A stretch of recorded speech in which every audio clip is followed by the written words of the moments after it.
behind your back.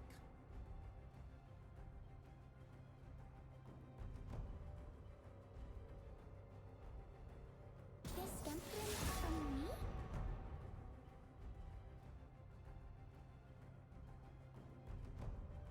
Your commands tire me! Why not? My scissors don't bite.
seconds until minions spawn.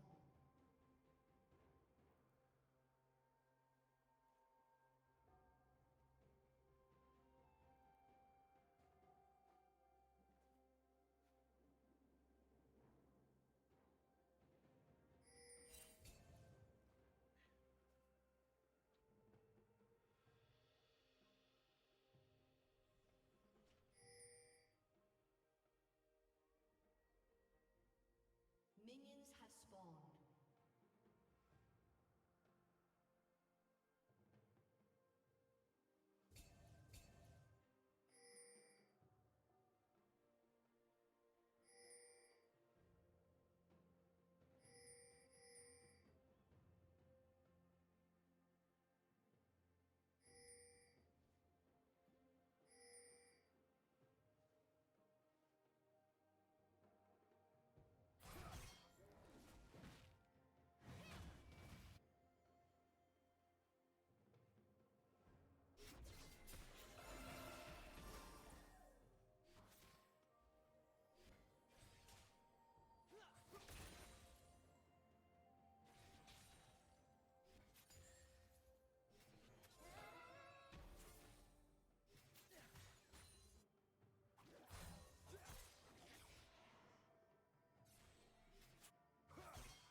And now they should be able to hear us.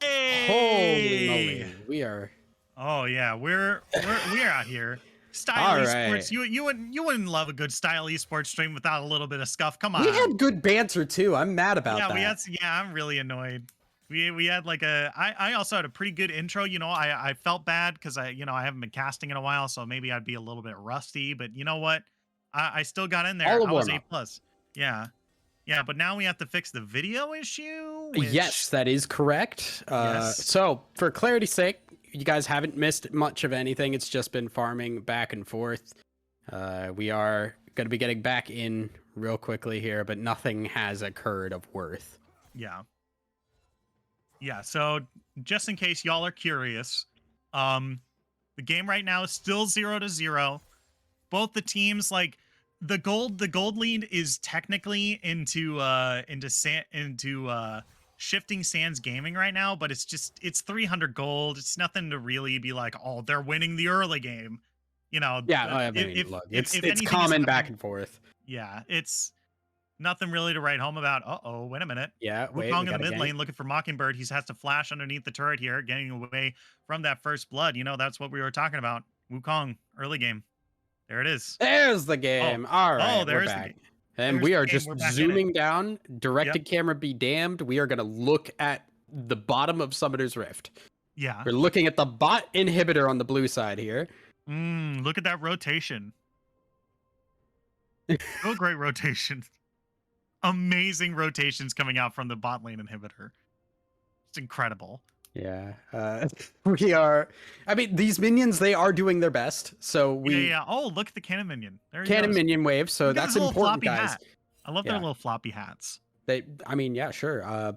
So we What's can see the map shirt? for what it's worth as well. And now the game is gone once again. Hey. You'll love to see it. I mean, I got to see the floppy hats on my screen. So. I'll take the blame on this one, guys. I'm the moron that didn't bring the bot in to the actual call so that you guys could hear us at all. As we did get back into the game and immediately go back down to the alcove. We are now back up towards top lane. I think we're all good. Holy moly. Oh, hey, here we are. Direct to camera showing us once again the top lane main.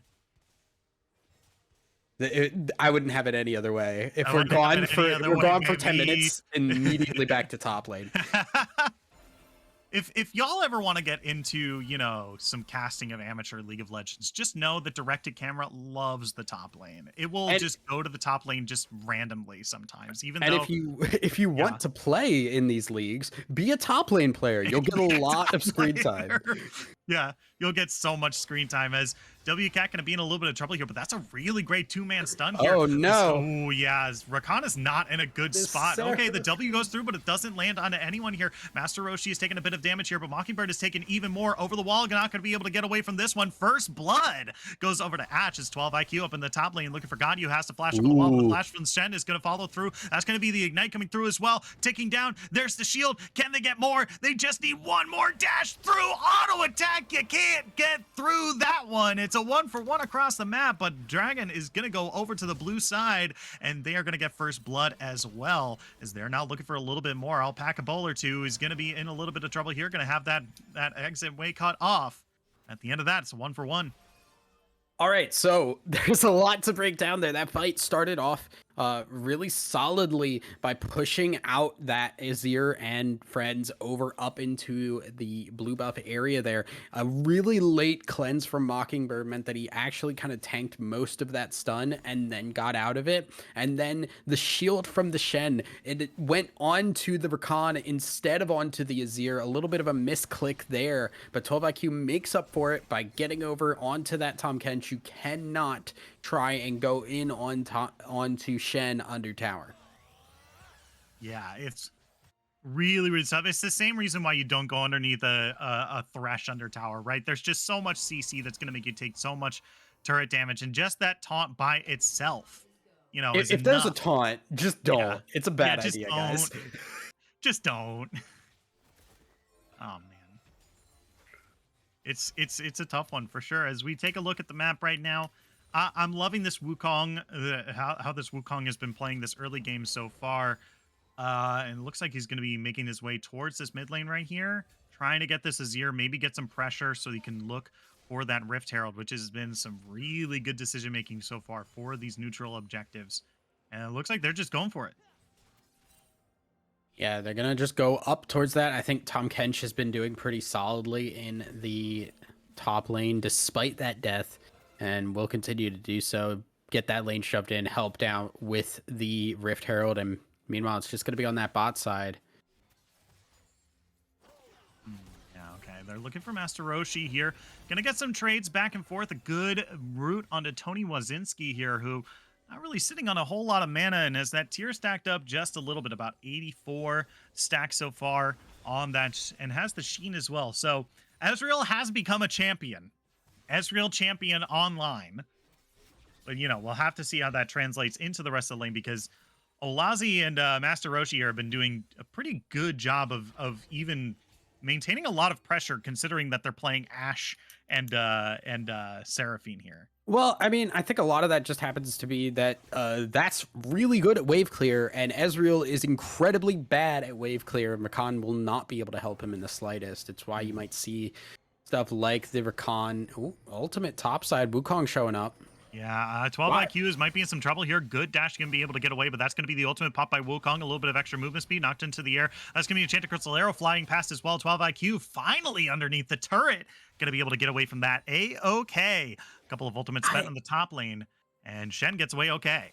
I'm a little confused by the spit out from Tahm Kench going further forward into the lane. I know that it was intended to just help Wukong get that ult off sooner, but I think the right call there is to toss it back towards the tower, force him to keep running back.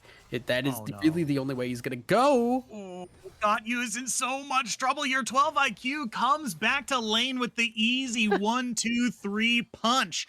Shen, once again, taking control of this top lane with that Ignite.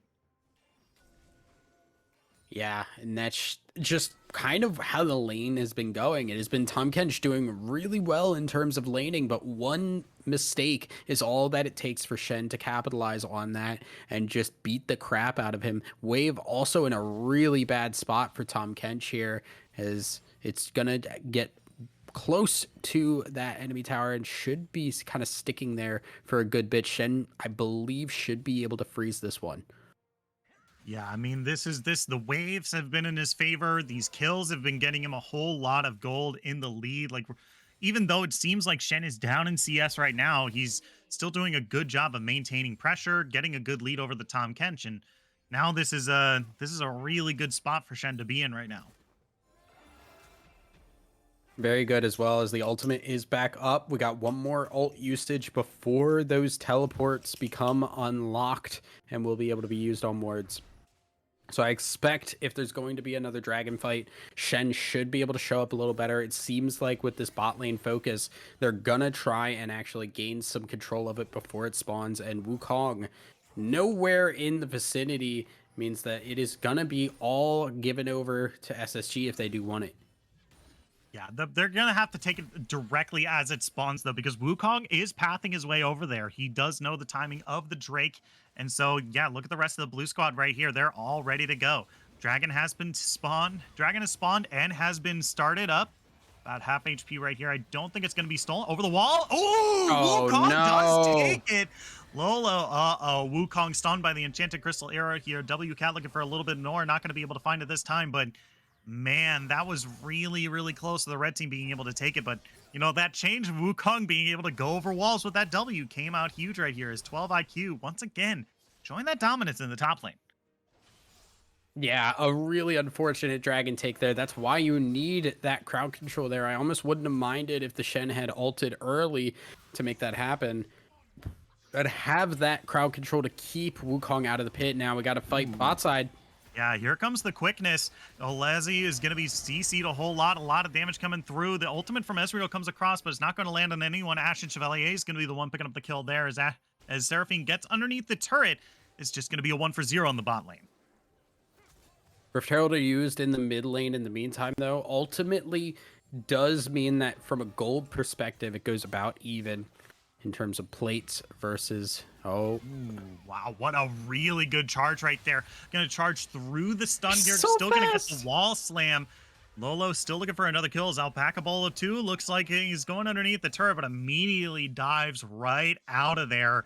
So he's just going to back away. WCat still taking a bit of harass from the Azir in the mid lane. It's gonna be mellowed out just a little bit for just a little bit longer as we look at 1.3 thousand gold lead for the red team. yeah, a nice start to the game, but the dragons going out of their favor. Madden has been doing a great job getting these dragons and getting these objectives. Remember, the Rift Herald just used as well, helping close that gold gap a little bit.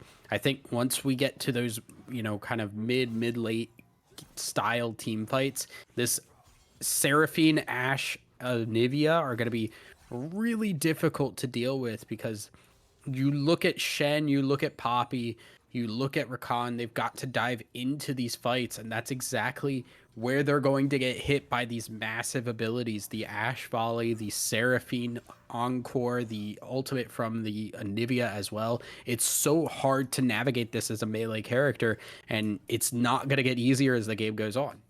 Yeah, and taking a look at the amount of melee characters that they have, I mean, even Azir, you could argue, is kind of susceptible to that, even though he's considered a ranged character just because of how short range he is. He can't get too far away from those sand soldiers, or else they're just going to disappear, right? Like, he's long range in the fact that in that instance that he Shurima shuffles, he's pretty long range, but you know, besides that, he needs to stick relatively close to those sand soldiers if he wants to maintain them up and ready to go, right? So even then, like, you're right, like the amount of melee on their team is going to be really, really tough to deal with some of these abilities that will just punish them if they try to engage. Yeah, we do see Mythics completed on the top side here. This is kind of where things get kind of just there's nothing happening here. They're just going to trade a bunch. and they're ideally not going to actually turn into anything. But that was half health gone on both sides, but they're trading very, very evenly. Poppy is in the area, so Gaio does need to be a little bit careful by getting baited into these fights. Yeah, I mean, it's really tough because 12 IQ is sporting that second win, so he's going to be able to catch up and at least maintain pace a little bit with Got You, especially because he's not maxing that thick skin. It looks like he's maxing the Q first, I want to say. Should be. Yeah. If he's doing And then it's the maxing anything Abyssal Drive. else, Yeah, I'm so he's not concerned. going to have as strong as healing that gray health. So 12 IQ with the second wind here should be able to maintain some parity here. As underneath the turret here, we're looking at Ezreal in a lot of trouble. Tries to dash away, not going to be able to do it this time. Wukong's going to be the one picking up the kills in the top lane here. 12 IQ still fighting as we get down back to the bot lane here. Ashe and Chevalier looking for a little bit more, but Shen trying to escape up in the top lane here. They're trying to dash forward, gets the big shield, tries to turn around. There's the Ignite that's won so many trades before, but this time Tom Kench is going to be the one picking up the shutdown on the Shen this time, and it's a couple of kills. It's 2 kills in total across the map for the blue team as they finally put themselves in the lead, even if it was only 500 gold. Yeah, and the Sunfire versus the Iceborne, they're not working out in favor, or the Frostfire Gauntlet, not working out in favor of the Shen there. Remember that Sunfire gives a little more stats, just a tiny more, costs a tiny more as well, but the farm difference has been enough throughout the current state of the game to give the opportunity for Got You to win that fight, and also just at this point in the game, with that Q maxed, with some extra points in that E, I would assume, or no, the W rather, but the Q maxed is the big thing. Tom Kench heals so very much. Well, he does that. Master Roshi in trouble. Yeah, that's going to be a quick 1-2 punch here. You can't miss it. That's going to be a Enchanted Crystal Arrow here. Got You is here, looking for the Abyssal Voice. Not going to get a knock-up, though. Where are we that's going, going to be buddy? the Shurima Wall coming through. They're looking for a little bit more. 12 IQ in the front line here, but going to be slowed up. Anivia comes out with a huge Ice Storm here, but good taunt onto WCat here, forcing the flash away. Mockingbird is taken incredibly low, but that's going to be the Stand United coming across here. Going to go back onto the AP carry here. They're coming back into the lane, but they keep jumping back and forth, trying to dodge around Got You as much as they can, but 12 IQ getting into the front, taking up a bunch of damage here. There's the Abyssal Voyage coming through. That's got a good knockup, but they still need to run for their lives here because Olazi is going to be the one picking up the kill here and does a whole lot of damage. They're going to pop the the Rift Herald here, but that's another Drake that's going over to the blue team. Yeah, and that's really unfortunate for Shifting Sands as they do end up losing out on that fight. A nice Shen ult to keep the Azir alive became very important as the fight went further on, but ultimately, this has just been a really nicely played fight. WCat hitting a massive Anivia Q to stun 3 people and give that time for the reset on the fight and get that Ashe and Seraphine, or sorry, the Ashe and the Wukong in there. So great stuff to really shift the tides in that fight. WCat's Anivia looking really solid this game. Yeah, I mean, even taking a look at the CS as well, like this was a fairly even mid lane as well. So Anivia is going to be looking pretty good going into some of these later stages of the game, especially with that tier stacked so well. They can now start investing into maybe getting even a Seraph's Embrace, or even like another dot item. Like they can really use whatever they want on that gold here as long as that tier continues to stack up. It's kind of an insurance policy, you know, especially with the Ezreal as well as we get more and more into this game. They really got to take a look, and you know, it's going to be more and more as this game goes on for sure. Absolutely. Anivia farming really well right now as we do hit the 20-minute point. 172 is definitely nothing to sneeze at in terms of the extra farm picked up here. I think, honestly, this Anivia is going to be massive in team fights. And like we said already, it's just going to get really difficult to deal with. I don't know what the answer is going to be. I feel like the later this game goes, the more we need to see Shifting Sands go for those flanks, go for those picks. Because trying to front to back this kind of a team fight when you have the Seraphine, the Ashe that can kind of like keep people peeled off of her, and the Anivia ultimate as well, That's so hard to work through. And then you get onto one person, Tom Kench can just eat him and run away. Yeah. It's just it is going to be tough, right? And like they're really going to have to play around this power spike that Ezreal is going to be getting just relatively soon, right? He's got the Essence Reaver, he's got the Manamune, he's almost going to have that Muramana fully stacked, and once that Duskblade of Drakthar or Eclipse is going to be finished being built, right? That's when we're really going to have to see Shifting Sands Gaming really start to close out this game, because if they don't, this Anivia, this Seraphine, this Ashe, this Tom Kench, they are really going to go past them, and they're really not going to be able to handle a lot of these either HP pools or just the constant slows and the damage that they're going to be able to be throwing out here. Yeah, well, we'll see here as the game's going to continue on. Do you see Wukong hitting a nice power spike here, getting that Hex Drinker as well, just for a little bit more beefiness against what this Azir is going to be putting out, and a little bit of the Ezreal damage as well. So I like this. The heavy damage here is AP with, you know, it is an AP carry and an AD carry, but the AD carry has some magic damage. I feel like Hex Trigger probably a pretty solid pickup. But yeah, this Ezreal gonna be really difficult to deal with from Wukong's perspective. His time in the sun is gonna start to go down pretty quickly here. His time in the sun, Wukong. Stop. Yeah. You're welcome. You're welcome. Thank you. Welcome back to Style Esports. Yeah. Yay. Well, you got nothing for that one? We got the freeze coming up on the top side. I'm gonna continue to just ignore my co-caster as I have done many times before. Okay, I see how it is. You've seen how it is for years, Shinkari. Don't act like this is a new development. Look, I'm sorry. I'm just hilarious. I'm sorry. I just have every quality. I'm sorry you believe that.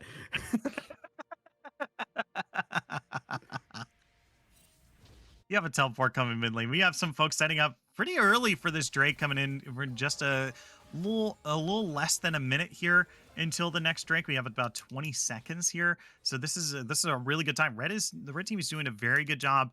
SSG doing a very, very good job of setting up very early for this Drake. They're really going to have to contest it here. This is soul point. This is going to be the soul for them. Absolutely, and it should be at a time when they are capable of doing so, but they are kind of putting them into a bind now, and I love when teams do this. You are on soul point, you say, you know what, we can get the soul at any time. Ashe Arrow just misses, but let's just pressure the Baron. If they trade us that, we're fine with that. We can always go back for more dragons.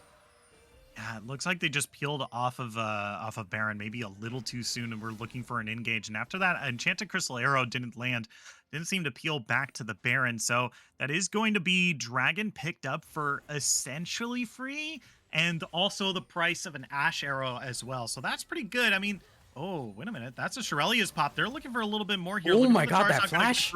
Flash going through. Going to be a double knock up here. They're still looking for more. Shurima Shuffle going to knock Lolo back into the enemy team here, but Mockingbird is going to be propped back up. Going to turn back on that turret. They're going to look for a little bit more here. The Sun Disc is available. The blue team needs to engage through a turret here. It looks like they're just going to be able to peel back off and be perfectly fine. And with that was a really good engage, but it's sad that they weren't able to get a whole lot of damage off of it. Yeah, they tried to go deep in on that, but the knockup did not hit on the Ashe, gave her the opportunity to reposition there further into that fight. And on the disengage, it was a nice Shurima Shuffle there, but the Encore turned that into just a defensive movement only. A nice use of that Azir passive as well to just disengage the fight and get the Shen ult as well, making sure Azir did get out of that. A lot being put into Mockingbird, both in terms of his play in that fight, as well as just putting those resources in with the Shen ult, using that Poppy ult as well for just a little bit more protection. It should have been a little bit better there. The engage was really solid, but it was a lot of defensive capabilities that allowed for Mythic to just disengage that fight safely. Yeah, for sure. I mean, that was I think also like getting the Shurima shuffled not onto the Ashe and knocking Wukong into the enemy into their team as well while he was ulting was not exactly ideal for them either. So now they're in a pretty precarious situation where they spent a whole lot of resources trying to get to that backline there. And even though those a couple of those ultimates are back online, you still don't have the flash. You know, you don't really have those summoner spells available to do something like that again. So especially even now defensively, if the blue team decides and lands like a pretty big a pretty important Anivia wall or a Seraphine ultimate, this is going to be really, really tough to be able to peel away from without flashes and such. So we'll have to see as it looks like we're going to have a fight around the Baron pit right now. Yeah, we're seeing another Baron bait here. We'll see if the goal is going to be to turn here. And Lolo taking a lot of damage of this. Tomcatch actually not tanking it. And that might cause some issues. Yeah, that quickness actually got stunned so much and already so much damage before they could even get a knock up. And they're just going to pick up the kill onto Rakan, the kill onto the Baron for themselves as well, and walk away. What a great start by Mythic Gaming here. They burned it down just quick enough as the Rakan flew in. No follow-up from that Rakan, so it was pretty much just an easy stop that one, and we're good. And Lolo's, the damage that he took did not matter as there was not enough time for pressure from Shifting Sands. So a nice Baron pickup here, and that should be persistent through this next dragon, and that gives them so much to work with. Ooh, they're looking for Ganyu right here, but he's going to be able to complete the Abyssal Voyage here, and Ashen Chevalier not going to be able to find that that stun either. So really, really good defenses. That top lane, those top lane outer turrets are going to be there for a while, I think. It's gonna be hard to take them down, especially as both of these top laners have abilities to get out of that lane or back to that lane if need be. We do see pressure on that bot side though, and with that Baron, they're gonna be able to take that bot lane tower, keep the pressure on. This is great. You want to get these mid and bot lane waves shoved in so that you have the better route to dragon. Yeah, I mean, this has already been really, really good pathing by the blue team so far. I like this kind of 4-1 split that they have going on here. It's not as great because the Shen has ultimate, but you know, Got also has the enhanced teleport as well. So if a fight does break out around this dragon in about 30 seconds here, then they should be able to still be ready to go. But it looks like the blue team is just right now resetting for that fight to happen.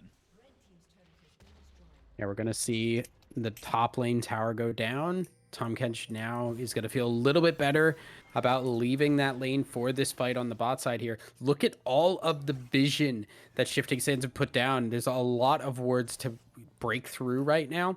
Looks like we're going to get that. We're going to get MF taking those wards out. They've been given the opportunity to and do so safely.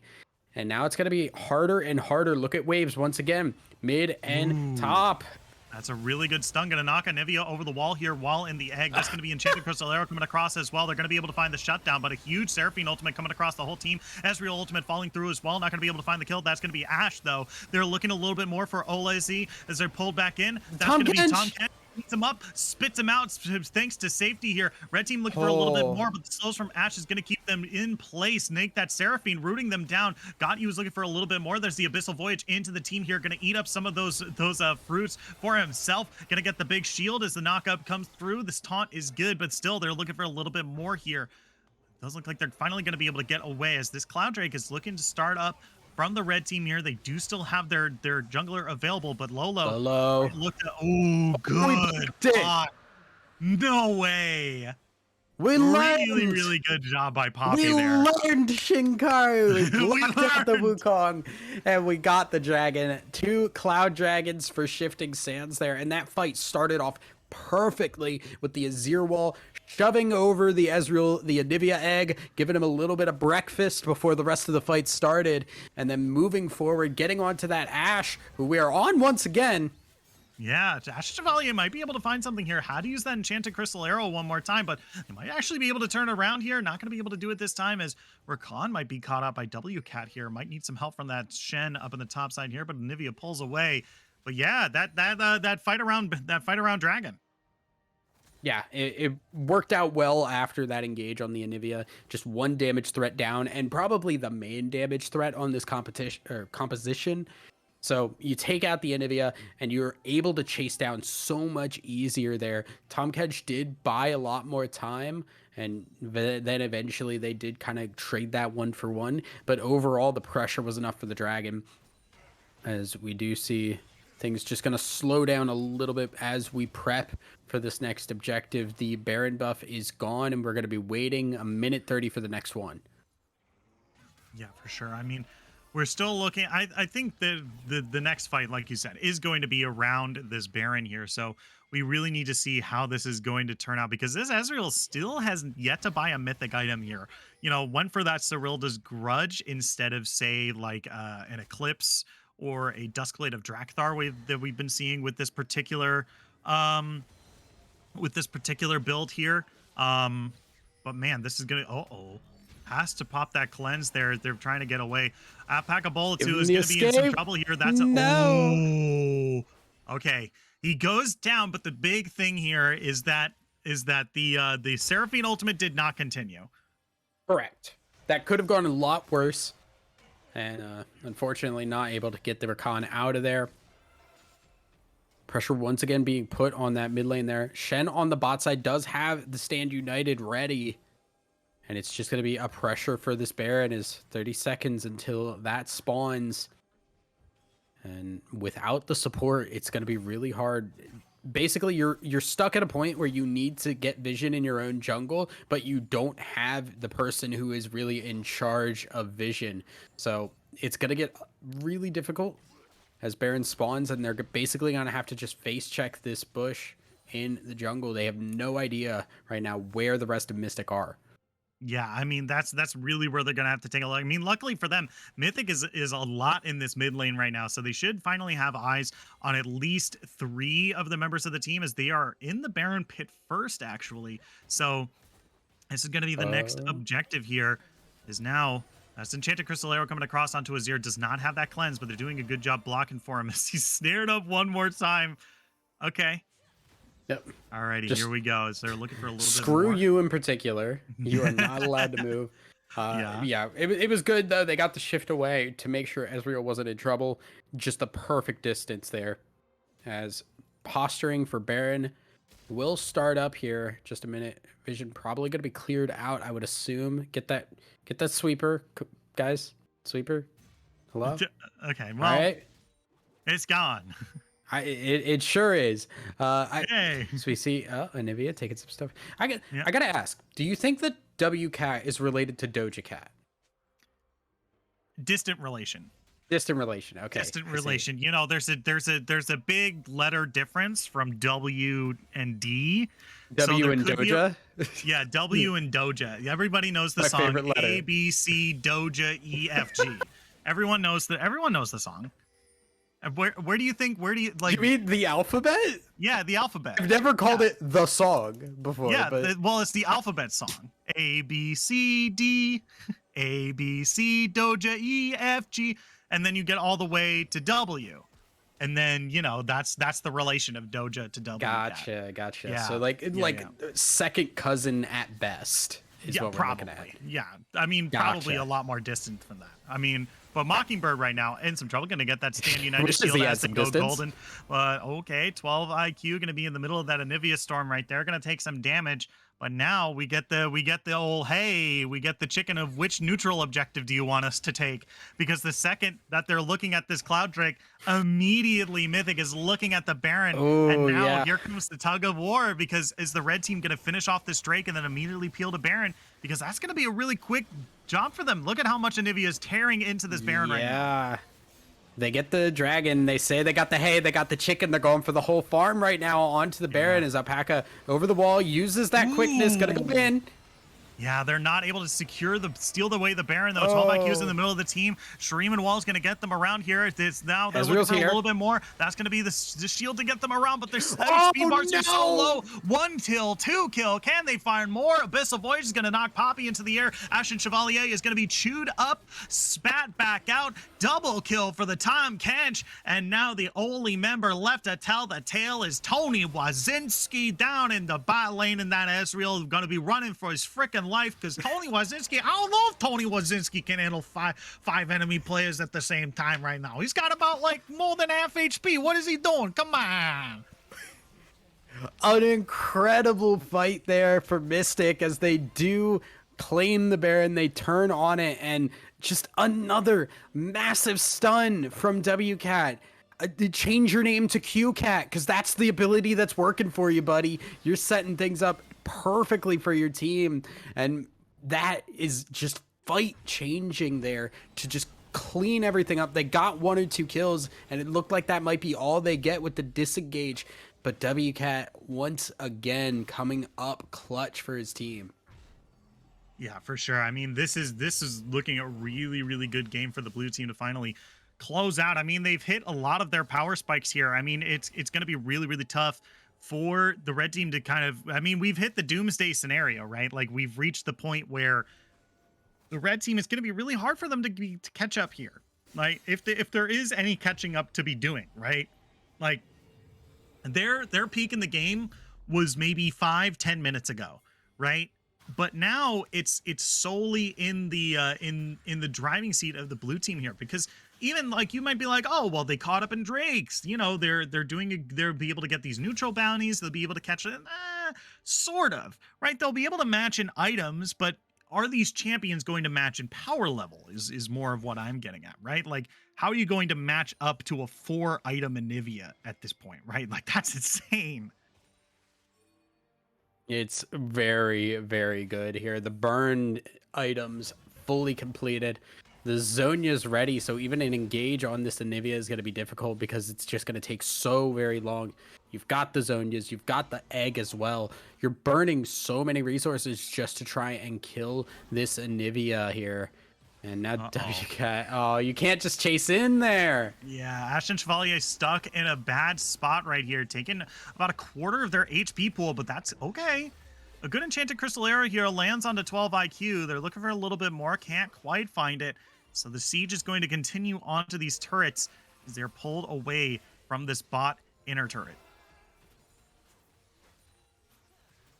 Yeah, they're gonna try and hold this off. There's a decent amount of wave clear, but I don't think enough to compare as they're looking for the dive now. Yeah, Got You is going to be knocked backwards. That's a great knock up. Is going to be answered by Wukong here. charm. And even better, Anivia Snap Blizzard is going to come through here. They're going to pick up 1. They're going to get 2. Still, a blue member has not fallen here. Got You has tanked up so much of the turret. Mockingbird looking for a little bit more, but once again, these HP bars are just so healthy. Lolo goes over the wall looking for Tony Wazinski, looking for a little bit more. Can they get it? Alpaca Bull is going to knock him into the air. WCat is going to come through. Great Wall is going to root them in place with Seraphine as well. There's the 4 for nothing. The blue team comes right through, cleans up the base, cleans up the team, and cleans up the game. 15-5, 38 minutes in.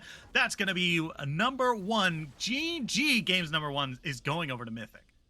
Yeah, Mythic handling that extremely well for themselves and just closing out that game strong. The engage was really solid as we did see it go in on to the important members, but Seraphine on the back end, it was Poppy and Rakan getting nice combos off, and Seraphine just hitting the encore throughout the entire team gave the opportunity to basically cancel out that fight for the opposite side and make it so easy from that point on to just use that gold lead, win the fight from there on out, and continue the dive into the Nexus. Yeah, for sure. But we are going to take just a quick break, and when we come back, we're going to be on the rift of we are going to be in picks and bans of game number 2 of Mythic Fabled up against Shifting Sands Gaming. Don't go anywhere. We'll be right back after this.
Hello, everyone. Welcome back to Style Esports Season 12.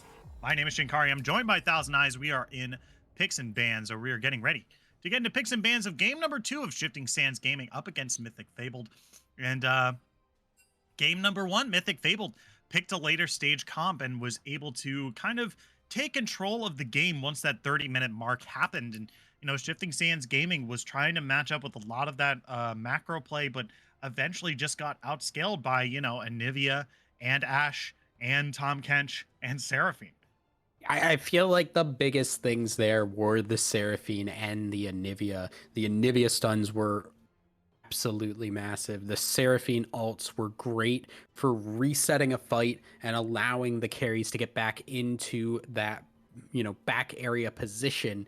This time around, though, we see the Anivia banned away. Everything else looking pretty similar to what we had earlier. This does mean that we do have the either Trundle or... Yeah, no, the Trundle is available when it was not before. Mythic going for the same thing. And this time, Seraphine taken immediately by the side of Shifting Sands. Yeah, I mean, if Seraphine is going to be a contested pick, like, she's not super hard to play, right? She's not a mechanically intense I have champion. feelings about Seraphine. Holy moly. She's okay, so she's really good. She's not hard to play. She can be flexed into 3 different positions. It's absurd right now. She did not need the buff she got, and it made her insanely good because of how long that slow lasts. I like the Braum pickup. You're already going to be negating some of this Seraphine's ability because so much of what she does is because she can, you know, pass her abilities through multiple people. Yeah, I mean, she's got a lot going for her. She's very, very strong, and because she's so easy to play, even if you are a excuse me, I don't think I am. Excuse me. Even if you can't say that I am. Even if you are a person that doesn't really play Seraphine, if you pick her up and just kind of like read her abilities for 2 seconds, you'd be just like, okay. And that's the end of it. It's just like, I feel like you're slightly flaming the players at this point. I mean, not really. I mean, you can still be good at what? You can still be good at Seraphine. The correct answer should have been no. What do you mean? Just like, not really. I'm just slightly flaming them. I mean, okay. No, I am not flaming them. I'm just saying that Seraphine is an easy champ to pilot. Well, Seraphine is going to be piloted in the mid lane this time around, as we do see the Jinx and the Renata Glask picked up as response to the Braum Sivir. So we do know where that Seraphine's going. I kind of would rather have them hold the support pick here. Yeah. I either hold the AD carry or hold the support pick. I think you're better off holding support. There are a lot of supports that are possible to play. And I would have rather seen that, because now you just kind of know the flex potential is already locked in, and there is no longer any malleability to this comp. The Yasuo getting picked up as well, just getting as many ability blocking champions as possible. I'm kind of a fan of this. You block out Renata, you block out Seraphine. It's so hard to make this comp work when there are champions on the enemy team that are all just made to stop these wombo combo compositions. Yeah, I mean, and this is why I agree with you, why they needed to hold on to that Renata Glass for just a little bit longer. Just lock in your jungler.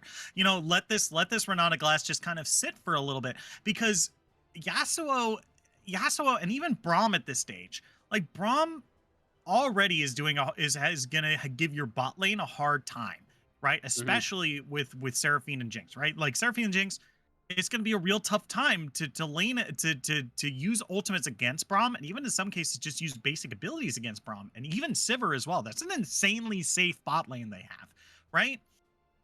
Absolutely. And by locking in Renata Glass kind of first rotation here, you kind of open yourself up to this Yasuo here to turn all these positions on the map that would have normally have been your ally, right? These kind of small little alcoves, or these little choke points that make your Seraphine and Renata Glass ultimates easy to land into, basically where you don't want to fight ever, because just one basic ability from Yasuo and your whole team fight strategy is shut down. And now not only do they get the Yasuo, they now also get the Diana lock-in as well. And, you know, we've seen kind of early season 12 how well this mid and jungle duo play together. And this is just insane from Mythic Fabled so far. They Yeah. have such a good team comp. And then they ruined it by taking a Pantheon here up on that top side. Oh, No, no. I'm joking. The Mordekaiser are actually going to be the jungle here, I believe, if Shifting Sand, if that is to be correct. Pantheon going to be picked up on that top side against the Gnar. I don't hate it. I would rather them just kind of have that front line there, because I feel you've got Braum, who's going to be a solid front line, but you can't really rely on him to be the only one. Now, it's worth saying Pantheon can do very similar things where he just blocks abilities. He still has them pass through him, though, I believe. Right. If I remember correctly. I do not play Pantheon. I'd have to double all. check as well. But I believe the abilities Stop. still pass But through I- him. The CC still affects him, but it does mean that the damage is not going to hit, and it does buy so much time. Mythic Fabled able to just basically take any of this time to reset here and just continue forward in a fight. And that's kind of what we saw them do really well in game 1. Yeah, and this, once again, this is just another team composition that, like, Shifting Sands, like, I guess they're looking to go late now, right? They have Jinx and they have 2 enchanters, right? Like, this is going to be a team composition that wants to go late, right? Gnar is going to have a little bit of an advantage in the top lane, or maybe, right? Like, it's all depending on where this Mordekaiser is going, because I'm confused. Seraphine's mid, Gnar's top, Mordekaiser in the jungle, maybe. It's definitely Mordekaiser jungle. Yeah, it's just a lot of questions for me as to how this team is going to scale into the late game and how it's going to beat Yasuo Windwall or Braum Shield. Yeah, it's gonna be difficult. I mean, there is the possibility Mordekaiser can just pull somebody out. It's a little unfortunate when you are running Mordekaiser jungle, because one of the things you love having Mordekaiser on your team for is being able to take that jungler away so that you can secure these objectives a little bit easier. Not going to be the case this time around, because Mordekaiser needs to be there for the smite as well. So if he ults away, he's kind of just throwing the dice and hoping that he gets what he wants out of that. It also is just kind of, Shifting Sands are very much reliant on Gnar being in that mega form to be able to fight here, because if Mordekaiser's going to go off to the Shadow Realm and play his Yu-Gi-Oh cards, Gnar needs to be that front line for the rest of the team. Otherwise, it's going to just be a complete rundown with the Yasuo Diana and the Sivir just zooming all over the rest of that team. Mark your calendars. Thousand Eyes made a Yu-Gi-Oh reference. We've done it. It's in my name. Like, come full circle. We've done it. We've done it. God. She hates it all the time. She hates it when people make Yu-Gi-Oh references around her. And now I can make she's them. doing it You herself. can't. I'm acceptable. We've done it, Yugi boy. Oh. Regardless, I mean, I think Mythic Fabled's composition overall just looks better. This feels like a really solidly put together composition, especially considering the current patch. I think Sivir works really well with these dive comps that Yasuo Diana are. And so I'm not going to be surprised to see that start coming back, and to see Sivir kind of create a newer meta, as she has been pretty powerful in her release since her rework here. Now, granted, there are opportunities. Mythic Fable do not actually play to their strengths, do not play to these blocking abilities, and they don't have that, available for a fight. That can turn really sour, because that wombo combo is there with the Seraphine, Renata, and the Gnar. Like, there's so much there that can happen. And I think another important thing to note too is Gnar can start this fight and take those things away. Pantheon and Braum, they will be able to set those up before getting Gnar'd, but if it happens too fast and they don't set up the shield, Yasuo gets stunned. He also does not have the wind wall available. That means that there is going to be some kind of wombo combo that Jinx will love to see. Yeah. I mean, it's really going to come down to how they play these team fights. These are two big team fighting comps, and Mythic Fable seems to have Shifting Sands read like a book here. You know, they have so many ranged champions. They need to be able to get around or wait for these, you know, big shielding abilities and skill shot blocking abilities to be down for them to really take control of this game. Yeah. Mordekaiser basically has to pull Yasuo into the Shadow Realm in order to make these kind of team fights work even. So, you know, there's a lot of hoops that Shifting Sands has to jump through now, on such an easy to execute comp too. Like Renata, Glask, and Seraphine, Gnar as well. Like maybe Gnar just a little less, but still, like, you know, I think I've already said my piece, and maybe I'm just rambling and repeating myself. But yeah, it's just going to be a lot tougher. Where before they were just like, haha, here's our team comp. It's going to be super easy, and now they have projectile blocking abilities. Yeah, it feels like an instance of they said, okay, we have this draft, we know what we want to pick here, and we're gonna play towards what we want to do with this draft, and not really paying attention to what was being built on the other side. As soon as I saw the Braum Yasuo there, like I'm hard pivoting right now, and I think they did it the best they could by getting that Mordekaiser and then are having this split push, those solo carry opportunities. But it's really hard when you get two champions that can hard counter what your team already is setting up to do. Yeah, it's really really tough. I mean, and I don't think we talked about this a whole lot, even though we did mention Sivir. You know, it's even harder that even if Braum and Yasuo are not in the fight, you're still really only a chance that you really only CC Diana and Pantheon, because Sivir can just press spell shield and she's just perfectly okay. You know, that's Yeah. that's how ridiculous this team comp is against what Shifting Sands Gaming has drafted here, and it's going to be a really really tough time for them. But we've already commented a whole lot about this team, about these two teams, about the last game as well, and how we expect these folks to be playing. We're going to take just a quick break, and when we come back, we're going to be on the Rift of game number 2 of Shifting Sands Gaming versus Mythic Fabled. We're going to be on the Rift. Don't go anywhere. We'll be right back after this.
Hello, everyone. Welcome back to Style Esports Season 12. My name is Shinkari. I'm joined by Thousand Eyes. Here we are on the rift of Shifting Sands Gaming up against Mythic. Game number 2. Game number 1 went in the favor of Mythic, and now here we are. Is this going to be the revenge game where they take it into a game 3, or are we going to see a 2-0 sweep from Mythic? Well, this game is going to give us all the answers to all those questions. Thousand, are you ready? I am ready to go here. Teams are just doing the casual start, as you like to call it. The casual start. I'm going to say this on other streams, and people are going to be like, what the hell are you talking about? Yeah, it's the casual start. Look, they're just hanging out. They're just okay, I see. I get it now. It makes sense. Yeah, there's just five folks hanging out. No one's doing anything aggressive. We're all just like, hey, man, we're just going to watch the entrances to our jungle. We're just going to hang out. It's going to be cool. Hang out, be cool. I don't know if you saw, there was an LCK game where the supports just kind of like walked in circles around each other. Like they were just kind of like locked in elbow, just like going around in a circle. It was really cute. Do-si-do. Yeah, they just kind of vibed, and then they just went about their day. Nobody hit each other. Everybody was happy. Yeah. The world was a better place then. Yeah, the world was a better place then. But everything changed when the 80 carry nation attacked. There was an 80 carry there. It didn't hit, surprisingly enough. Strange. Here we are back on the rift though. Certainly are, and yeah, so we see things kind of like just going to be building up as I think we expect. Bot lane not going to be seeing too much. Hard to do a whole lot against the Sivir Braum. Top side, however, is where I'm keeping my eyes. Mid lane as well. WCap doing a great job early on here. Yeah, I mean that this is exactly why you pick Yasuo into this kind of matchup here. Mockingbird doesn't have this kind of early power, right? Like the only advantage that Mockingbird has over WCAT is that it's a range versus melee matchup. But even there, like Yasuo traditionally in these kind of range versus melee matchups does have that kind of advantage because he's not a mana champion and he has a lot of mobility. 12 IQ though. Dashing in here, going to take a bit of damage. Lolo, not going to be able to finish off that kill though. Yeah, top lane also very similar because it's very much what Gnar hates to deal with is matchups that can hard engage on him as soon as he is in mini form. And that is why Irelia is really good against him because it can just dive in on him and just ruin his day, take advantage of his squishiness in the ranged form. And then you also have Pantheon who can just W onto the Gnar post ranged form grab, and that can be really difficult to deal with as well. Yeah, it's gonna be really tough. I mean, luckily for 12 IQ, he can play pretty far away from the minion wave, but look at this. Got You has already taken decent chunk of damage here. You might get a bit of a repeat from the previous game, but you know, there's no ignite. This time it's on Got You, so who knows? Maybe 12 IQ is going to be the one ignited and killed like 3 times in the top lane here. I mean, who knows? To be fair, a lot of that had to do more with just kind of unlucky pushes forward from Got You. And just really nice advantages that 12 IQ gained by just sitting in the bush waiting for the Tomcatch to not pay attention. This time around, the poke doing great. The fleet footwork also going to help a lot in this lane to help keep this Gnar healthy. But these are the scary points. Got You. It's just kind of waiting for the wave to thin out a little bit to go in. Mordekaiser bot side means there's not going to be any backup. Yeah, and you know, Mordekaiser being in this jungle here means we're going to be seeing some interesting games. Up in the top lane here. Got You is looking for 12 IQ here. Hops away. The Ignite is ticking. Just a little bit of HP left. Ooh. 12 IQ able to get away thanks to that flash. They're going to be able to tell that tale. Under 10 HP for that Gnar. Yeah. He just barely gets away, but this does mean there has to be the back. Got You will be able to farm this wave a little bit more and back keep the wave in a solid position for himself. And that is top lane already starting to be a little bit of a struggle. Mordekaiser on this bot side, I'm gonna be real, I don't know what the gank timers or anything in terms of this Mordekaiser is gonna be. So yeah, I can't tell you what exactly we're gonna be looking to see. Yeah, I mean, I was expecting kind of a full clear here, but we're seeing still the maybe these camps had respawned But it might be a little too soon for that. But I was expecting really a full clear from Mordekaiser here. He has very good like AoE damage and he has good survivability. So I thought he was just going to be clearing every single camp and then coming into lane maybe. But it looks like they're just going to be picking up this Infernal Drake, which, you know, not too bad of a Drake to have a singleton of here.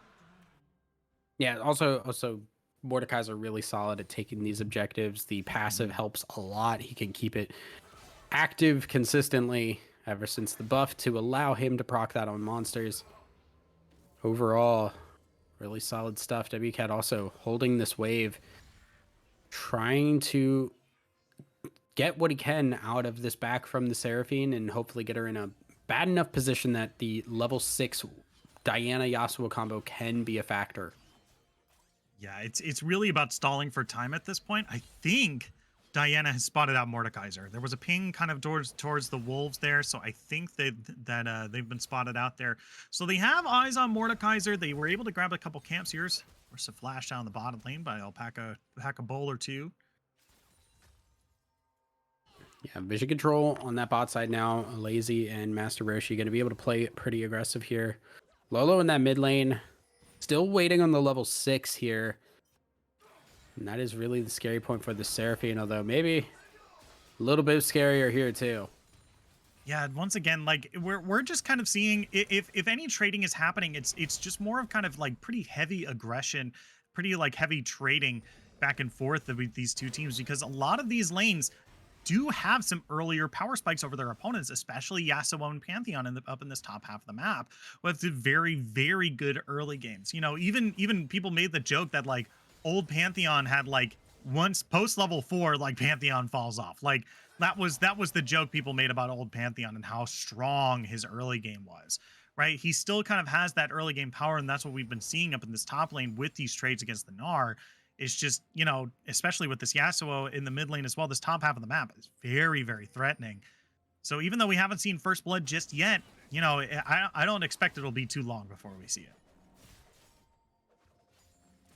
It is definitely a mid-game spiking power for Diana Yasuo. They want to go for it. There it is. Ooh, yeah, there's the combo right there. Gonna throw out a wind wall here. Gonna block that Mordekaiser from getting an intro here. So they're gonna be able to pick up that First Blood, and there it is. It's how going over to Diana, who you're not actually too bad to see pick up that early kill.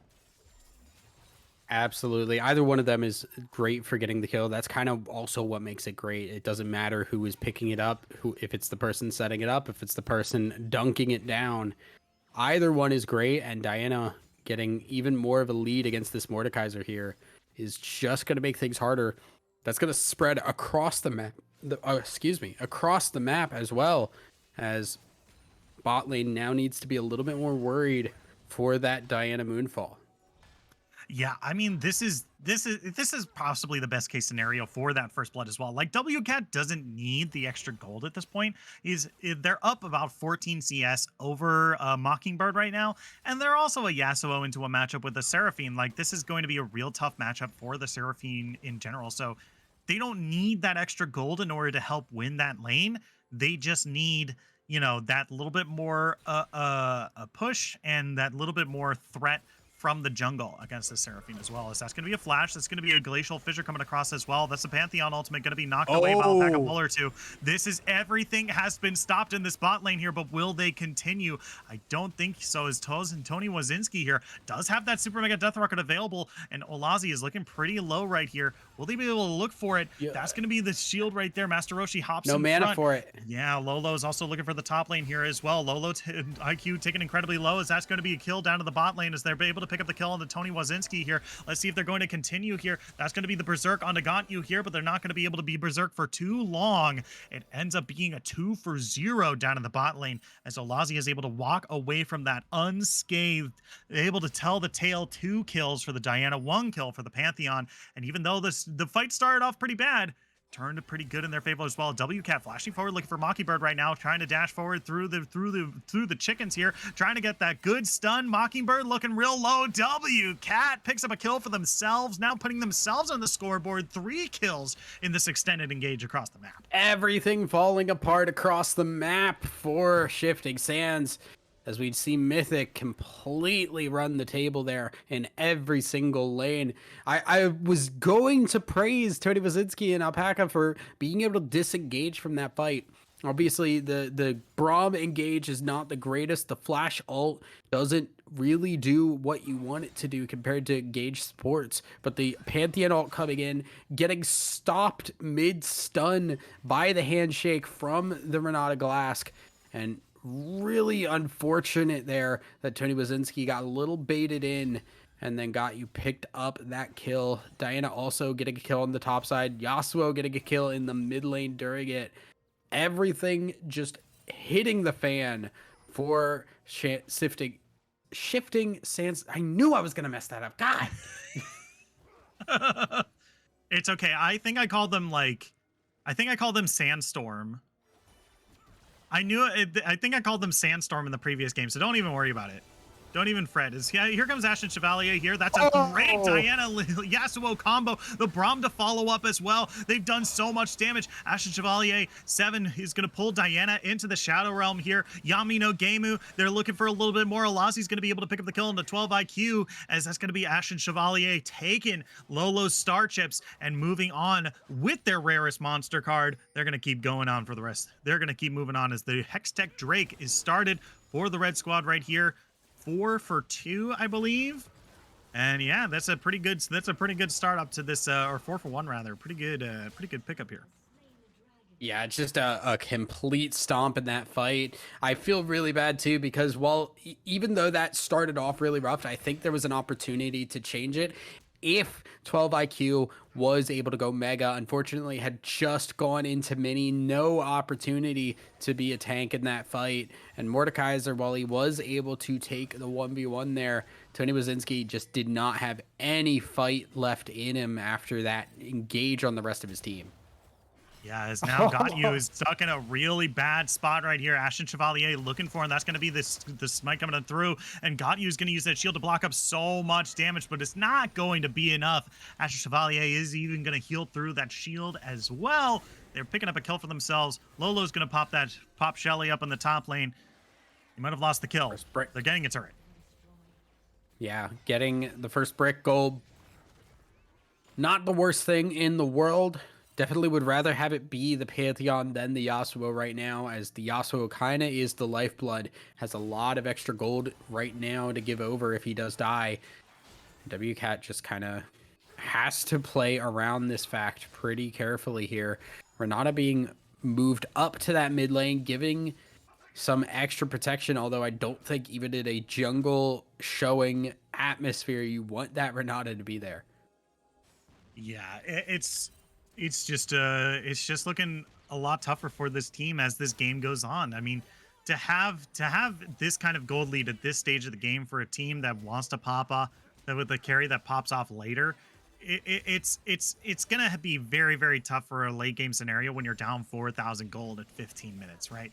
This late game for the red team is going to happen a lot sooner. Late game in quotes. It's going to happen a lot sooner than the blue team is going to like here. But here comes Mordekaiser. Here comes the Renata Glask ultimate there. They're now on the hunt. Sivir. Yeah. Sivir, everybody. Sivir, everybody. Do we expect anything less? Yeah. Important to note that ultimate doesn't give the initial burst of movement speed anymore. So there is a little bit of time where they don't have that movement speed. It's like a split second.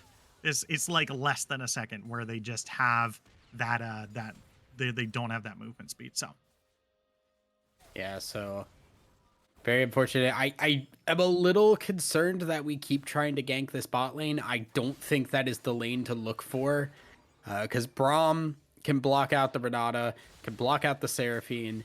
The Sivir is just going to speed run away from the Mordekaiser. It's everything that these champions don't want to deal with, and I just think you've got to let that bot lane go. Yeah, it's reaching the point where it's just like, how much are you going to concede because you're countered at every turn, right? Like it just seems like Mythic kind of read the draft like a book, and now like trying to execute on this team comp that started off like on paper is really, really easy. And we discussed this a little bit while in Champ Select, is now like a million times harder to execute on. Yeah, this is getting out of hand very, very quickly. As it seems like Mythic are going to be running the show for at the very least the next couple of minutes, if not even further. It's going to take a really solid team fight from Shifting Sands to get something going, and Mockingbird not starting it off great. Yeah, that's really not a good start. A really good Seraphine ultimate comes through, though, but it doesn't look WCat like it's helping them gone. out too much here. WCat is pulled into the Shadow Realm here. Ashes Chevalier Missed the trying to Q. 1v1, but now it's a 1v4, and he's got you. And now they're looking for a little bit more. Tony Wazinski underneath the turret trying to find Got You, but the shield coming through from Pantheon is going to keep them alive for just a little bit longer. There's the Super Mega Deathwrecker coming across, but still not enough damage. There's the Moonfall. They're looking for just a bit more damage. Tony Wazinski's in zombie mode, but can't find that takedown that they need in order to come back to life. So it looks like that's just going to be a 3 for nothing and a turret to boot for Mythic down in the bot lane. That is so unfortunate there. Once again, Tony Wazinski, a little bit of bait going forward, just trying to kill that Yasuo at the end of it and not able to do so thanks to the Triumph heal, surviving just barely, and then falls down at the end of it as this dragon will be spawning in about 20 seconds. Almost assuredly going to be going over to Mythic, especially when you look at the vision control available for them on that bot side. They have complete control of that bottom quadrant of the jungle. Yeah, I mean, this is really, really tough. Look at, I mean, yeah, you said it right. They were able to pick up the Rift Herald here. WCAT might actually be in some trouble here. Might be able to pick up some of the 12 IQ here, but they're taking incredibly low. They don't really have a whole lot of safety here. Pantheon did use that ultimate in order to get mid, and that's going to be to shut down for Mordekaisers. The red team is going to use this opportunity to pick up the first Earth Drake of the game. Here's Alpaca Bowler 2 is in, now in some trouble. That's going to be 3-4 runes. There's the stun. The Alpaca Bowler 2 goes down to Lazzy, looking for a little bit more as they're diving onto Tony Wazinski, or excuse me, Mockingbirds. Tony Wazinski. Okay, never mind. I'm all over the place because there was a fight happening mid as well. Tony Wazinski goes down to the bot lane with Renata Clask. Mockingbird goes down mid lane. And now 12 IQ is going to have to try to get some more objective bounties for their team to try to pull them back into this game. But they're still 5.5 thousand gold down. Yeah, it's going to take a lot here. They do get that topside tower, which is very good for them. 250 spread across 5 people means a nice chunk there, 50 each. But overall, it's just going to continue to get more and more of a struggle as that bot lane tower goes in favor of Mythic. They're going to continue to push this forward. Dragon obviously going to be spawning in 4 minutes. And they don't need to be down on this bot side anymore. This is where you pressure in that mid lane. You try and crack that open so that you have more pivot points in the middle of the map. You can rotate around, keep waves shoved in as this Baron spawns in 1.5 minutes and this next dragon spawns in 3.5. Yeah, do you think we're going to be seeing a 20-minute Baron? Do you think we're going to be seeing something really early Probably for not. this Baron pick? Probably not? There's no reason you need to at this point. Right. It's more of a risk than anything because you do then put yourself in a position where the Seraphine can get an all. You're kind of like opening up an opportunity that, yeah, you have the tools to stop that kind of an engage, but you also just would rather not have to use those tools unless you need them. So I think the better call is to just try and get these towers, use what has been working so far because there's no real expectation that it's going to stop working anytime soon. Right.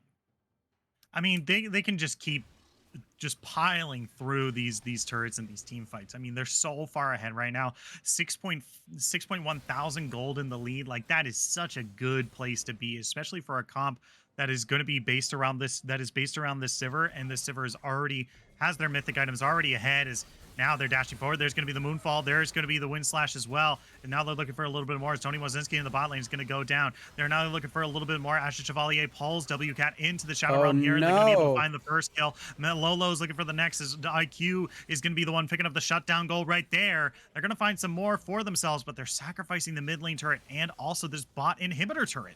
Okay, so I said keep doing what you're doing. At no point in this game do I remember them doing a dive onto a Mega Nard out Gnar. So I'm gonna be clear. That's not a me thing. They messed that one up. They did something that they hadn't been doing, and Gnar makes them pay the price on that one. The Mordekaiser showing up, pulling away that Yasuo, getting the kill just one at a time with them, and that gives so much pressure opportunity if Shifting Sands can take can take a hold of that and get into that dragon area as it's going to spawn in a minute and a half. This is the time where I'm looking to try and get a little bit of vision control in and around that area, especially if I need to clear out my own jungle. Yeah, for sure. I mean, we really need to see these blue defensive wards just kind of eke out into the river here, just because that's where they're going to need to be the most of the time, right? These defensive wards need to be able to go into enemy territory, and right now that's the river, right? You can't really extend that far out, right? You're gonna want wards into these kind of neutral objectives and maybe onto the blue and the red, but extending far into the enemy jungle might be a little too much for where you currently are in the game, right? If they want vision control, if they want to be able to contest these objectives, if they want to be able to get these objective bounties, they're going to need that vision, and that's exactly what Mythic is denying right now. Yeah, unfortunately not able to get enough tempo to get over toward that dragon pit, and so you can see they're paying that price now by just not being able to move forward. Mockingbird clearing out this mid lane, and they will be able to hold that there, but it's taken some damage in the process. Already a quarter HP about for Mockingbird. And with this dragon spawning, they've got to walk into this Diana Yasuo combo that is so very scary. Yeah, and they're doing it mostly blind. They were able to... Oh, okay, never mind. I think that ward might be cleared up here. Let's see, yeah, it's going to 1, 2, 3. Okay, the ward is now cleared out, which means they're still going to... Once again, they're walking into this blind. Okay, here we go. Pantheon waiting very far back here, waiting to ultimate from a relatively safe space here. The team kind of jockeying for position here, kind of healing through a lot of the poke damage, both throwing out here. Still looking for an intro here. Remember, the blue team just can't throw out this Renata Glask and the Seraphine ultimate. There's a Braum shield and a wind wall waiting for them. So one of these teams has to press the go button, and it doesn't seem like it's going to be the red team as Ashen Chevalier just kind of walks up. That's going to be the Pantheon ultimate onto the backline here. That's going to be a huge hold onto Master Roshi here. Ashen Chevalier has pulled WCAT into the Shadow Realm here, and that's going to be a big Yasuo ultimate. Holy moly! Just like that, every single HP bar disappears. Harry Houdini is on the rift, and his name is Diana and Yasuo. Holy moly, what a kill! That Moonfall did insane amounts of damage. Just wiped them off the map. It looked like that fight was starting to go really well, but the precision, the control of that Moonfall, being able to wait for the right possible moment to pull that one off, and Yasuo following that one up really well. I was a little scared for a while. I saw that the hostile takeover did get onto some people. The Encore was getting onto some people. The composition was starting to do what it was supposed to do, but they waited and they were still biding their time. Eventually those cooldowns came out from Mythic, and those cooldowns won them the fight. Holy moly. It's just the HP bars were there 1 second, and the second that Yasuo left the Death Realm, that was it. It was all over. Moonfall, the big wind slash, which I forgot. I wanted to call it like Last Reprise, but that's definitely not the name of the ability. Last Breath. Okay, I was close. I think I was getting mixed. You know what? I was getting mixed up with Persona. You know, Last Surprise. You know, it could be that. I wouldn't know. I do not play Persona. I am not a Persona You've definitely gamer. heard the music, though. I've heard the music. Yeah. I don't know the name of it. I barely know the name of the music I do like. Yeah, but they say Last Surprise a lot. I've never heard this song. I've Forget never it. heard this song. I'll educate I you refuse after to believe the it's game. real. Here we are. Baron buff. Red team is shoving into this bot lane inner turret here. Gonna face a little bit of opposition. Oh, Renata Glasgow coming over the wall. Rastaroshi does a great block of it. They're still looking to go in as Ashen Chevalier is gonna pull in Diana into the Shadow Realm here. Olazi is in a bit of trouble, but now they're dashing through. That's gonna be a great Moonfall, but they're not gonna be able to follow through. Here comes Pantheon here. It's a 3v4. Teleport coming in from Gnar as well. They're gonna have to start picking up some kills here. Pantheon gets a double kill here, but 12 IQ is gonna be able to turn to the Mega Gnar. They are very healthy. They're looking for a little bit more here. WCAT throws out the tornado, but can't quite land it. It ends up being a 2-for-1 in favor of the red team here, but now they might be caught in a sticky situation. Here comes IQ. Gnar, great Gnar over the wall, got you, goes down. WCAT's gonna be able to find a kill onto Renata Glask on the back line here. Gonna have to dance through the wind wall here here comes Olazi in from the side. That's gonna be a great amount of damage. Double kill for Sivir. Holy moly, there's the ace, and the HP bars are gone. Red team now gets a free push on the blue team base.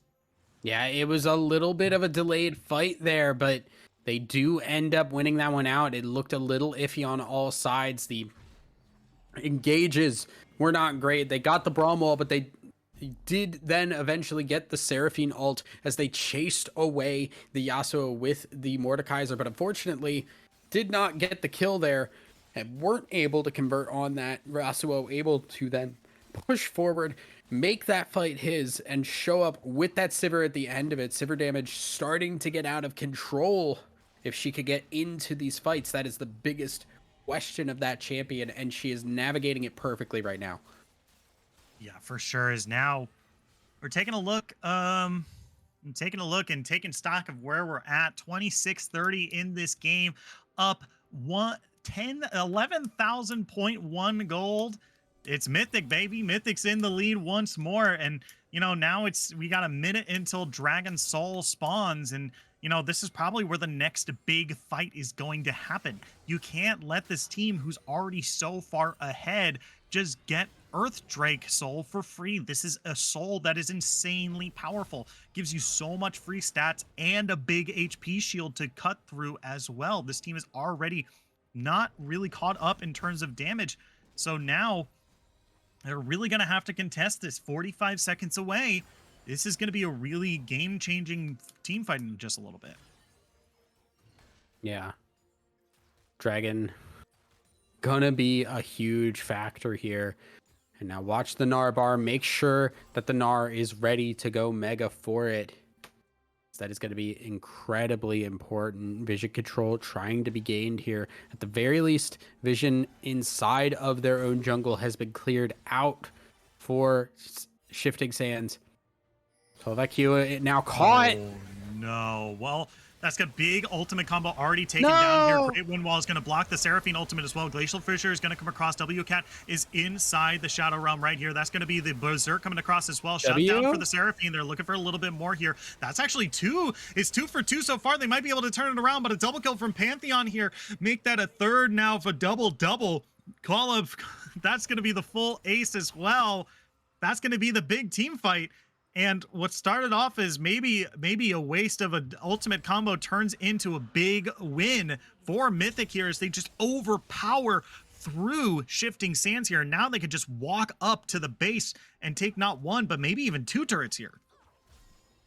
Yeah, really unfortunate fight because they started that off pretty roughly with the Gnar and did get eventually able to turn that one around. Seraphine unfortunately into a blocked ability, whether I think it was the Braum wall, then getting the, or sorry, no, it was the Yasuo wind wall, and then the Braum blocked the Renata ult pretty well, but WCAT did get hit by it, which is why we saw WCAT eventually fall in that fight. But that was all before the Pantheon showed up. So it was a 4v5 and it was going just about even. Pantheon shows up with that Sivir ult on top, able to just jump on whoever needs to get taken down. And that is eventually going to be the win there for the side of Mythic, as they are just controlling this game from start to finish. Yeah, for sure. I mean, now as we take a look at the map, the next big fight has to be around this Baron here, as now almost nearly every ultimate is back up on the table. So both these teams are ready to fight one more time here. And this is going to be this is probably gonna be the last team fight of the game here. A Baron buffed up team walking down mid lane with an inhibitor exposed, like, you can't give this away for, this is another objective that they have to go to. They can't give this away for free. This could mean the game right here. And they're looking to answer right here is Got You already catching out Tony Wazinski. Okay. That Jinx has no HPs. Now, that's a great combo. Yeah, the goodbye. Diana All right, we're done. coming through one more time. They're going to look for a little bit more. Tony Wazinski turned into a zombie here. Not going to be able to come alive for just a little bit longer. Berserker across the entire team. Renata Glass is able to actually find a kill from Sivir being so fed. But now they're looking to end out the game. Alpaca Bowler 2 trying to get away, but Got You is still looking to chase. They're going to let them go. But it's a 4-for-1 at the end of the day, and they're just walking down the mid lane, taking down the first Nexus turret, taking down the second. Here comes a pack of Bowler 2. They're gonna get exhausted, slowed, stunned, taken down real low. I don't think they're gonna be able to stop Mythic from claiming this game. WCAT goes into the base. Alpaca Bowler 2 might be able to live off that. No, they're gonna go down. The zombie not gonna be able to save them this time. 1-2 punch. That's the ace. That's the game. That's the series. Mythic 2-0. And in dominant fashion, too. Game 1 had a little bit more back and forth, but this time, from the beginning to the end, it was controlled chaos in favor of Mythic. We saw how often that Yasuo Diana combo worked out, how many of those Wombo combo ultimates got blocked in one way or another. This was a compositional difference. This was a team difference. This was an individual player difference in this game from Mythic. Incredible stuff from them. Yeah, this was really, really well thought out. And you said it right from beginning to end, from draft to execution of the comp as well. Like, I think the biggest moment for me was kind of that, I think I want to say around the third Drake. It was one of the first mountain Drakes to spawn. And, you know, watching Mythic Fable just very careful, very patient.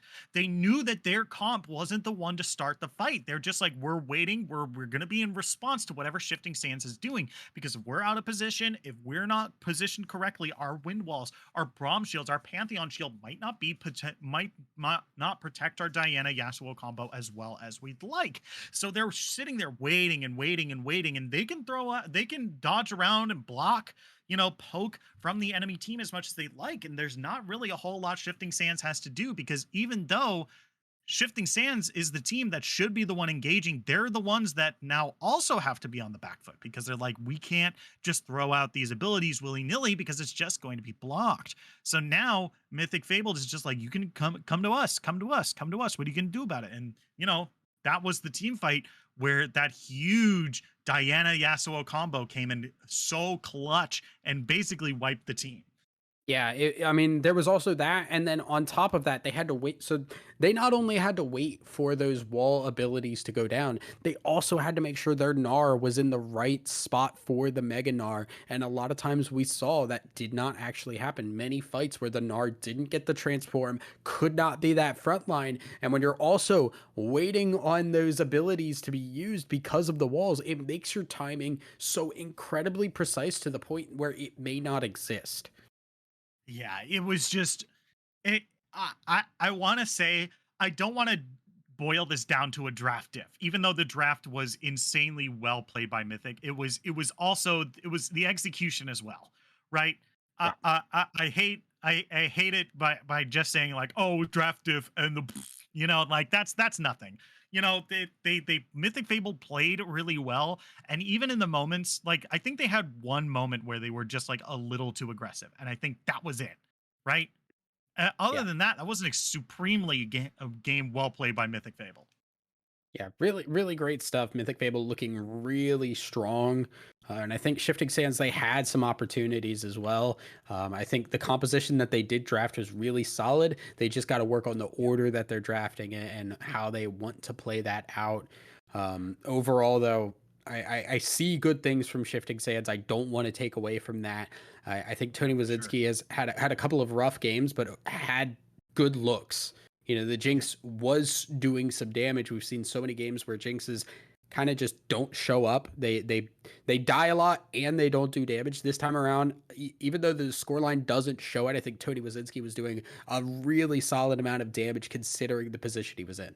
Yeah, for sure. And I think Ashen Chevalier is actually like another like standout player for me. Like Ashen Mhm. Chevalier was easily the MVP of game number 2, and in game number 1 when they were piloting the Poppy, they're like, "Oh, hey, why don't I just press my W and put it a little bit over the dragon wall so that Wukong can't hop over and steal the Drake again?" Like that was like a really good guesswork and really good and really good like utilization of their champion. I think Ashen Chevalier has some really, really good stuff. It's a lot of the other stuff around this team composition drafting that I would probably like take a look at, because I think especially with game number 2, they showed their hands too quickly. Yeah, I would agree. I think they've got a little bit to work on that aspect. Yeah. And I think this should be a really good learning opportunity. I Mhm. kind of don't like saying that a lot of times because it Yeah. feels like it's a cop out statement of like, well, they got beat down real bad, but it's a learning opportunity. Yeah. Like, no, I think this genuinely did have some points where like you could see what the positives could have been, but you can also see where things went wrong and how you can adjust to avoid that in the future. For sure. But with that, we are going to call it a night. Thank you all so much for tuning in to Style Esports. If you haven't already, press that follow button on the stream. You'll be notified, and ring that bell. You'll be notified every single time that we go live with more League of Legends action for you to watch nearly every single day. And if you're feeling generous, press that subscribe button. It helps us out a whole lot. It helps us keep the lights on here at Style Esports. But until next time, we'll see. My name is Shinkari. I'm joined by Thousand Eyes, and we'll see you later. Bye-bye.